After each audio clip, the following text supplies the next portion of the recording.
In case you missed it, reports stated, Melly's lawyers have filed their final motion requesting his release on bond ahead of his trial in September. This time, they are fully confident he will be granted release. Shortly after, Melly's mother provided an update, sharing her optimism and expressing hope that he would be coming home soon. We just still praying. I know I said I would I'll keep everybody updated with what's happening. I know right now we're waiting.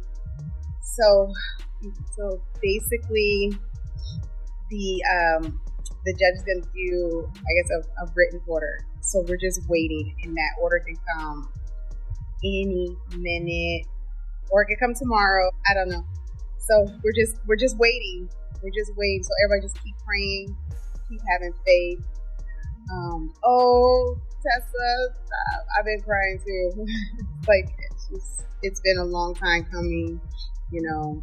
As Melly's legal team submitted his new bond release proposal, they laid out a detailed plan they believe justifies his release. According to court documents, Melly's lawyers offered an unspecified bond amount that would be covered by his label, 300 Entertainment. The proposal includes strict conditions. Melly would be placed on house arrest, wear an ankle monitor, and employ 24/7 private security to monitor his movements. The terms were convincing enough that one rapper commented that "Boy Melly coming home, I feel it." In addition to the bond terms, Melly's defense cited physical evidence, starting with a claim from his mother. She alleged they possess proof that Melly is being subjected to inhumane treatment while in custody, something they argue is a violation of his rights and illegal under U.S. law. You saw Melly's statement just saying how he's been hurt, how he's scared for his life.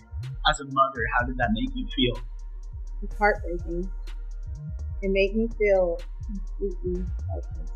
Broward Sheriff's Office definitely needs to be investigated. I mean, they are making up their own rules. We've tried to go to court about this situation. The judge really doesn't have any jurisdiction when it comes to the jail, because we actually had a hearing about the mistreatment of him, and the jail they make their own rules. And I don't think that's fair, because I know that they need to answer to someone too. They then presented evidence from the original trial, challenging the federal claim that Melly committed the crime inside the Jeep. According to GPS data, Melly was actually seen running down the street and hiding in a nearby bush at the time of the incident. That would be part of him saying that someone just shut the car up and was trying to shoot him. So I asked him if he was okay, where he was, and he's like, "There's a car coming behind him, and I'm hiding." He was like, "There's some, there's some, I think they're still out here or something." So I'm like, "Are you okay?" He's like, "I'm okay." I said, "Well, where are Zach and Juby?" And he said, "I don't know if they're in the car. I think they're..." To support the claim that it was a legitimate drive-by, the original trial confirmed that no firearm was ever recovered at the scene, suggesting the shooter fled with a weapon consistent with the drive-by scenario. So the first thing is I didn't have, so I can't know which I'm going to use in order to replicate any of my tests. So I can't make tests for this determination because I don't know what I'm going to use. Okay. With Melly's release package appearing strong, prosecutors grew concerned it might be approved. This prompted reports that a no communication order had been filed in the case. The order strictly prohibits Melly and Bortland from any form of contact, no direct conversation. No communication through lawyers, ensuring they remain completely separated until the next trial, where prosecutors plan to try them together. Here and try them together. It is to the benefit of the state to try them together. Just more efficient. You don't have to do things again and again. Do it all at once, and also get a better chance of having them incriminate each other during the trial. It benefits the defense to sever it. That way they can point the finger at each other and get away with it. So this is what's going on. But I don't think it should be automatically severed because the state is seeking a penalty for Melly, because it's only the penalty phase of the trial that would be different, not the guilt phase. The guilt phase is the same. They're both capital crimes. We're seeking the penalty on one, not the other, but that goes into the second part of the trial, the penalty phase, only if Melly is found guilty. Because if Bortland knows he didn't commit the entire crime, he's unlikely to accept a life sentence, something prosecutors are counting on. Their goal is to pressure Bortland into flipping on Melly during the next trial, and there's a strong chance he will, especially since Melly already tried to shift the blame onto him during the first trial. Those were his lies. Cortland Henry shows up at Memorial Hospital, Miramar. You don't see him sitting there, but where you will see him sitting is in the driver's seat of a car, two bodies, car, riddled with bullets. When he shows up with a change of clothing, change of shirt, powder residue on his hands, evidencing that he had discharged a firearm. And he lies. He lies about where the incident occurred. He lies about how it occurred. And he lies about not having the phone. I think it was Miss Bradley herself who said, everybody has a phone in the pocket, not Cortland Henry. According to his lawyer, Bortland consistently lied to the feds and was found with powder residue on his hands. An expert who examined the scene and the residue weighed in on the findings. So the right hand of Cortland Henry contained 0 particles characteristic of pot residue and two component particles.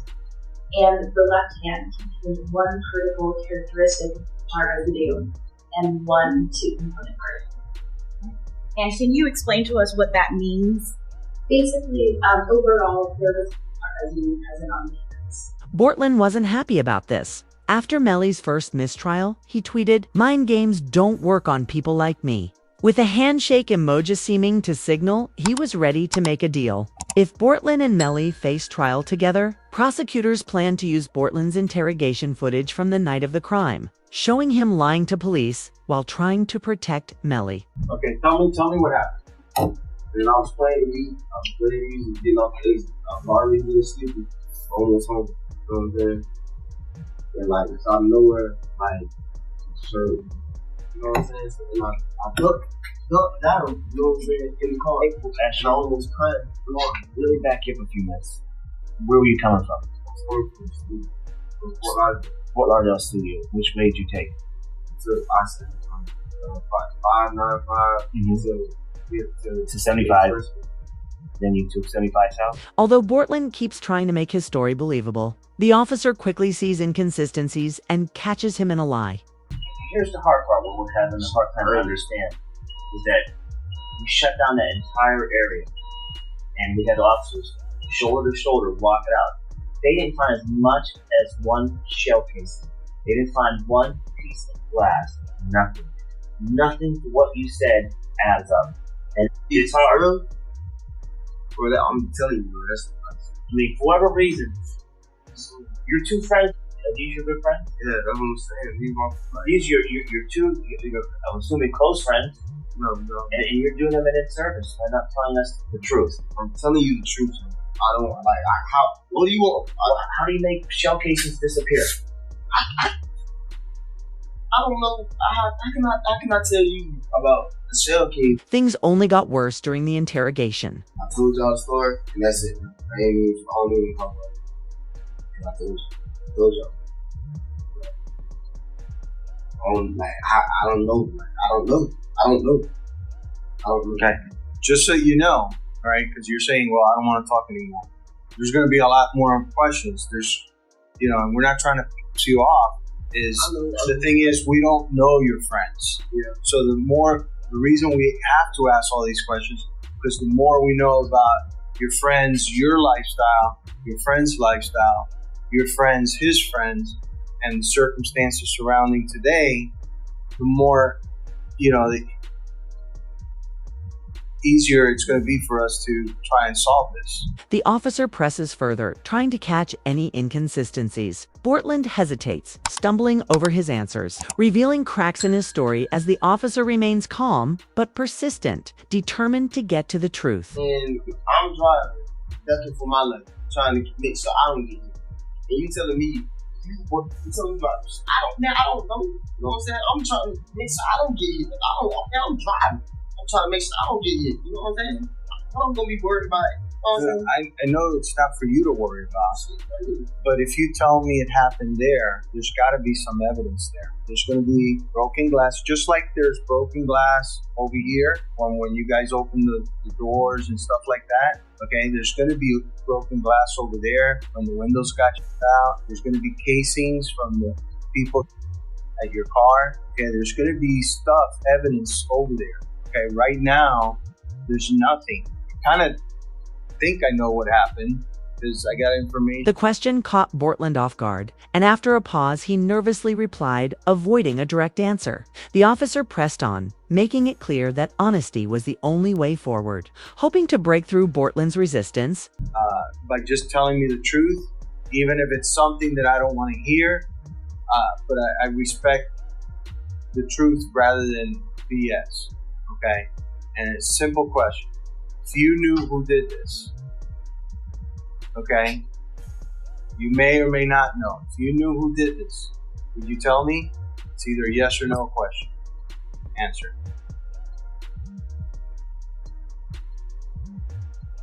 Honestly. Yeah, honestly. The truth. You wouldn't? I wouldn't really be fun. Bortland simply shook his head no, too scared to admit anything aloud, even as his body language betrayed his hesitation and possible dishonesty. Meanwhile, Melly's ex-girlfriend, after years abroad, has now returned to the U.S. and is set to testify against him in the case.